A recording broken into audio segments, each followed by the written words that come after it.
Our aim is to improve the quality of life. For us, technology is a means. I'm Daniele Lombardo, co-founder of Behavior Labs and the RoboMate platform, together with my brother Marco Lombardo. Right now, we are in a research center created by the collaboration of three realities: a school, a company that deals with scientific research, and we who deal with technology. Behavior Labs creates solutions for the use of humanoid robots inside of autism therapy and inclusive innovative teaching. Good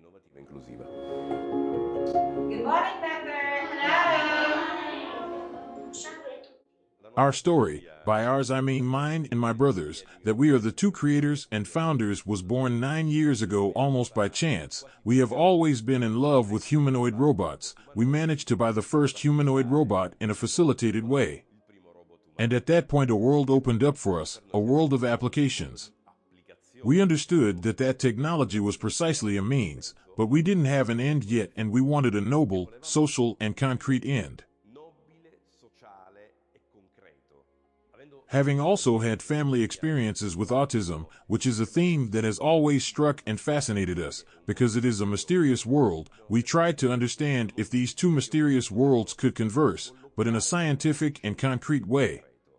This robot here is one of many humanoid robots currently on the market. We make them useful in the social, health, and educational fields, such as with a platform that not only facilitates interaction with users, but is made in such a way that it gives the robot a role to be able to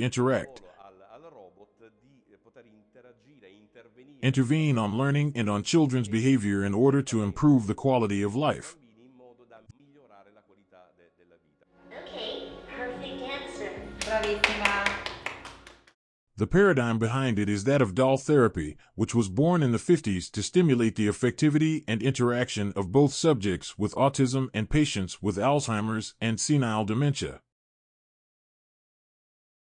We are in the 2000s, the doll becomes the robot, plus the fundamental possibility of acquiring therapy or teaching data, things that a doll does not do.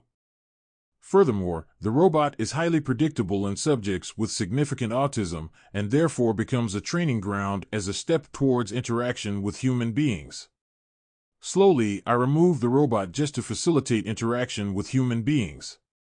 The robot can either be remotely controlled if supervision by an expert who is perhaps located in another part of the world is needed, or with the same remote control system it can be managed in presence where the robot must become a social model. Since we are dealing with therapy, there is a reference protocol, indeed there is a reference science, which is the analysis of applied behavior. We have automated, or roboticized, what is a science that has been used for decades, so the process is medical. We are on the slopes of Etna, in Catania, in a place between the sea and the mountains, exactly in the hills. It is much more difficult to be able to innovate here because unfortunately many prejudices are paid for. We happen to be not very credible because what we do in a Sicilian reality. Because unfortunately when we spoke of Sicilian reality we were told, I say this with great sincerity, it is not possible that these things are done in the South. There are various resistances, a lot of information needs to be provided on the humanoid robot. To make a joke, many think of the robot as an object from a science fiction film that meditates at night on how to assassinate humans the next day. It will not replace man as seen in the science fiction film, but it will be able to support him, this to break down the misconceptions that see robots as an enemy, but progress goes on, and it is progress when a new technology is for everyone, so as Henry Ford said, but we need to educate to new technology. So the challenge wasn't easy, but in the end the activity we carry out in this center, after 9 years, is beginning to prove us right.